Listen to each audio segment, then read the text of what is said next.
partir de este momento conversará con nosotros María Teresa Cabrera, una mujer que no necesita presentación, porque con solo mencionar su nombre sabemos que estamos hablando de una expresidenta de la ADP, de una luchadora aquí en la República Dominicana. Y lo que tenemos es que recibirla con los brazos abiertos aquí en Su Mundo con el Pueblo. Así que lo mío como están abiertos, así, así. Muchísimas gracias por la oportunidad. María Teresa, sería bueno iniciar hablando de la educación dominicana, que realmente vemos, se aprobó el 4%, vemos todavía como que no terminamos de arrancar después de tantos años, de tener tantos recursos. ¿Qué es lo que está pasando en el sistema educativo dominicano? Bueno, el tema de la educación es un tema complejo. Complejo porque interviene en una diversidad de actores, porque es un proceso también donde se dan muchas contradicciones, pero la educación institucionalizada, digamos que es, porque la educación tiene dimensiones diferentes, es decir, hay lo que se llama la educación como fenómeno social, que antecede a la educación escolarizada, que es la que se organiza científicamente, que se establece cómo debe ser ese proceso, cuáles son las finalidades que se persiguen, en fin. Nosotros en el sistema educativo nuestro tenemos problemas identificados que constituyen, digamos, las principales dificultades que tiene el sistema para lograr procesos y resultados distintos. Yo diría que de las últimas décadas, en el año 1992, cuando se aprobó el primer plan decenal, que yo creo que fue la política pública con mayor nivel de participación que ha habido aquí, se identificaron los problemas. Ahora, ¿dónde están las dificultades? En que aquí se han definido políticas públicas en materia de educación, se señalan dónde están las dificultades, pero la cultura política se refleja en el sistema educativo. Por ejemplo, el clientelismo es un problema que afecta los resultados y los procesos de la educación. El tema de la corrupción y de la impunidad es otro problema que afecta el sistema educativo dominicano. Lo vemos. Es decir, desde el 2013 se conquistó una mayor inversión en la educación, pero ¿cuánto se ha tragado la corrupción de ese presupuesto? Ese es un tema. El otro tiene que ver con la formación docente como un tema clave para hablar de calidad de la educación. Hemos visto que en la ejecución del 4%, por ejemplo, los niveles de ejecución más bajos son los que tienen que ver directamente con los temas pedagógicos. Es decir, que son los que se relacionan directamente con lo misional del sistema educativo. Lo misional de cualquier sistema educativo es la formación integral de los seres humanos de esa sociedad. Cuando un sistema educativo se va a articular, se formulan 3 preguntas cuyas respuestas expresan, yo diría, la esencia de la educación. La primera es, ¿qué tipo de ser humano es el que se quiere formar? Eso se puede responder de muchas maneras. Cuando los españoles vinieron, ellos fueron quienes instalaron por primera vez la educación institucionalizada aquí y dominaba en toda Europa la escolástica como filosofía educativa. Y por lo tanto, la respuesta que ellos dieron a esa primera pregunta fue: queremos formar personas obedientes a Dios y a las leyes, personas sumisas. ese es un tema que heredamos todavía, porque todavía la escolástica tiene bastante presencia en el sistema educativo nuestro. Hay una segunda pregunta, que es el cómo. ¿Cómo lo vamos a formar? Porque hay una relación dialéctica entre contenido y forma. Sí. Y la tercera, ¿para qué? ¿Para qué sociedad? Entonces, si queremos, como efectivamente declaramos en el marco legal, decimos que queremos formar seres humanos libres, con pensamiento crítico, pensamiento lógico, con creatividad, con autonomía, pero lo que hacemos y cómo lo hacemos no es coherente con esa declaración. Entonces, ahí están los problemas que tenemos nosotros para dar el salto, a pesar de que se aumentó la inversión, pero siempre hemos dicho, la inversión simplemente no es suficiente. ¿Por qué? Porque si el dinero que debe destinarse a garantizar condiciones adecuadas en los centros educativos, recursos pedagógicos apropiados y de forma oportuna. Todavía nosotros tenemos el problema de que el año escolar está terminando y los profesores y los centros educativos están denunciando que no le han llegado los registros, los libros, o que si llega una parte no llega a la otra. Esas son cosas que hace tiempo debimos haber superado, pero seguimos con esa situación. Entonces, ni hemos podido dar respuesta a la inclusión, porque todavía tenemos un segmento importante de la población en todos los niveles que está fuera del sistema educativo. ¿A quién le echamos la culpa entonces, María Teresa? Es un problema sistémico, de gestión, un problema de la cultura política. El Ministerio de Educación tiene que, yo digo que hay que hacer con el Ministerio de Educación un poco parecido a lo que se hizo con el Archivo General de la Nación. Claro, se designó a Roberto Casá y ahí no hay clientelismo, ahí no hay politiquería, ahí se pensó en un equipo de expertos, de técnicos con las capacidades para sacar esa institución y colocarla en la dimensión que está hoy. En el sistema educativo hay que hacer algo así, liberarlo de la presión partidaria, del clientelismo. Aquí históricamente se ha usado el sistema educativo para construir base social para candidaturas. así es. Y ese es un problema. Mira, María Teresa, Ajá.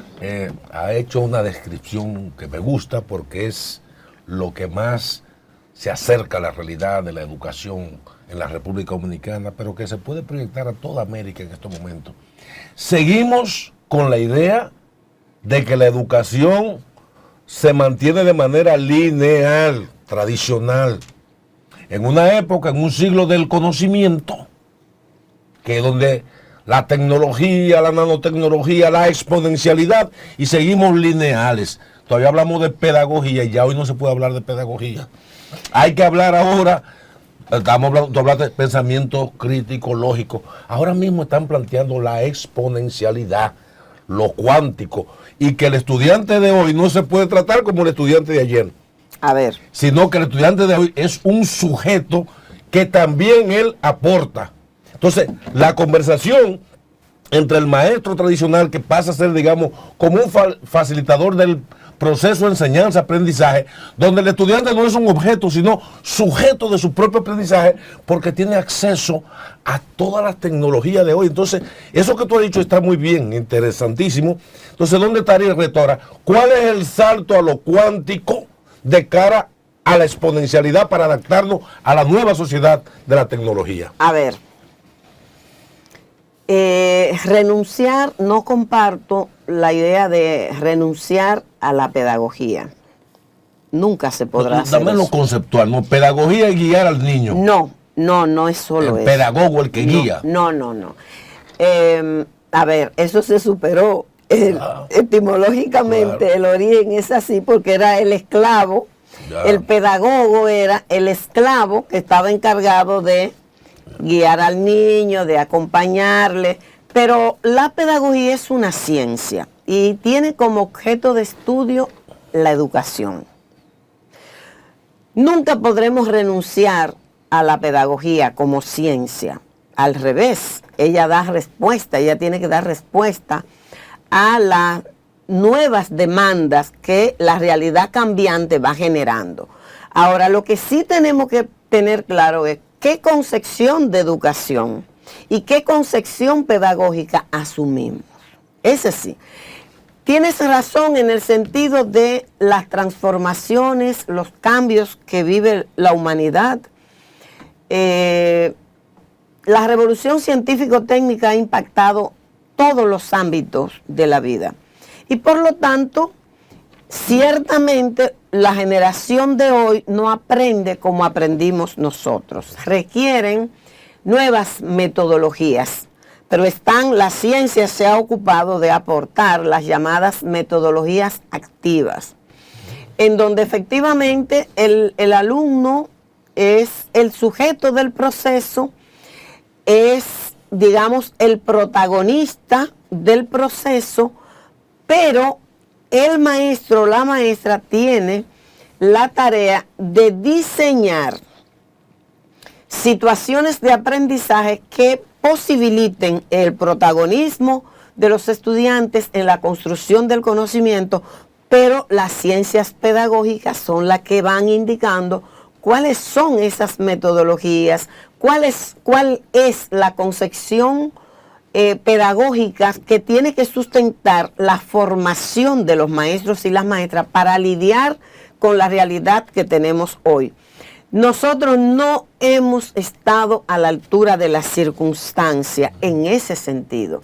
Y de ahí deriva una situación que agobia, que genera mucha baja autoestima, mucha angustia entre el maestro y también los alumnos.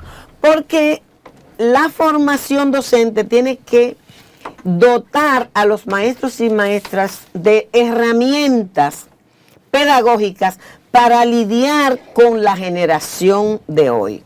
Efectivamente hay cualquier cantidad de información disponible a la que los niños, niñas, jóvenes tienen acceso en las redes. Pero la tarea de la escuela, precisamente porque hay una diversidad de información, que no toda es buena. Claro. No toda es válida. Entonces, el pensamiento crítico es lo que permite que el sujeto pueda discriminar, puede evaluar qué fuente es confiable, cuál no lo es, qué información es útil, cuál no es útil. O sea, para eso, entonces tiene que desarrollar con mayor potencialidad el pensamiento crítico, la autonomía, la creatividad, pero nosotros tenemos que superar, el problema nuestro es de qué concepción pedagógica es la que realmente asumimos en la práctica. Porque en los libros están. María Teresa, algunas fuerzas progresistas y alternativas que se han cansado de ver que el poder regularmente es más de lo mismo, con chaqueta y colores diferentes, están planteando ofertarle a la población dominicana para las elecciones del 24 una figura fresca que represente metas distintas, y entre ellas está usted. ¿Qué hay de cierto que usted puede ser candidata a la presidencia por alguna de esas fuerzas que la auparían para las elecciones del 24?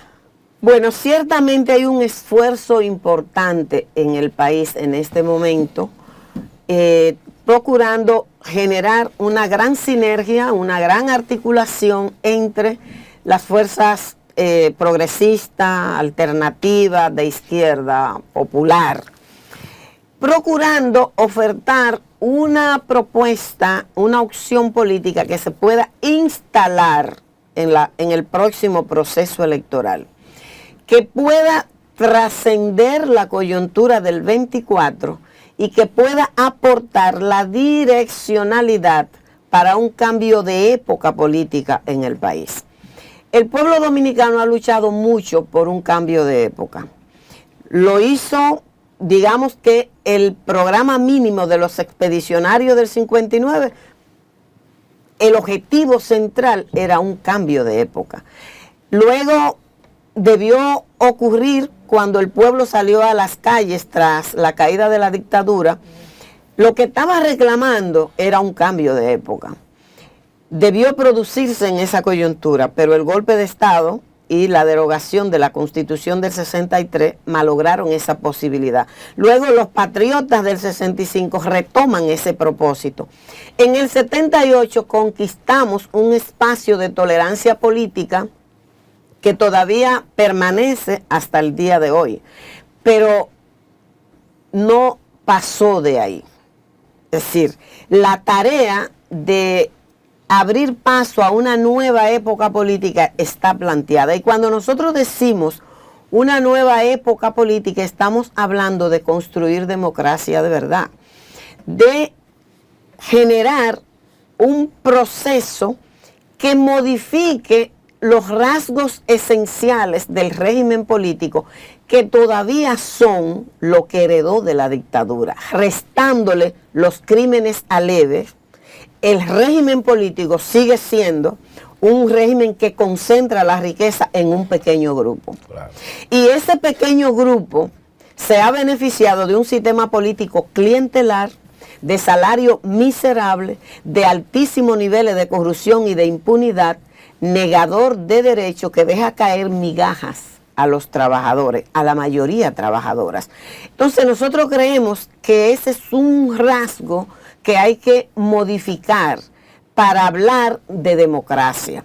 Pero también seguimos teniendo un régimen presidencialista con una fuerte centralización. Por lo tanto, es necesario modificar y que realmente se creen mecanismos que posibiliten democratizar el ejercicio del poder.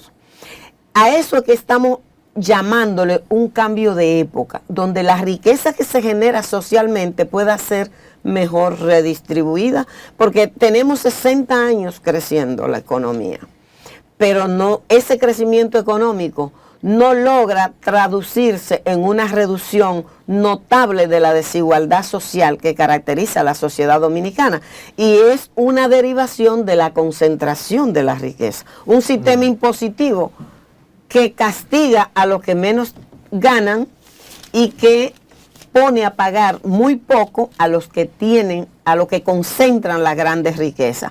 Eso hay que transformarlo, y eso no lo puede hacer ni el retorno del PLD en cualquiera de sus formatos, porque tuvo la oportunidad de hacerlo y no lo hizo, ni tampoco lo puede garantizar la continuidad de este gobierno, porque si bien el presidente Abinader muestra un esfuerzo importante por el manejo transparente de los recursos y exhibe formas menos verticales en el ejercicio del poder, no tiene en su horizonte generar transformaciones que puedan conducir a un cambio de época.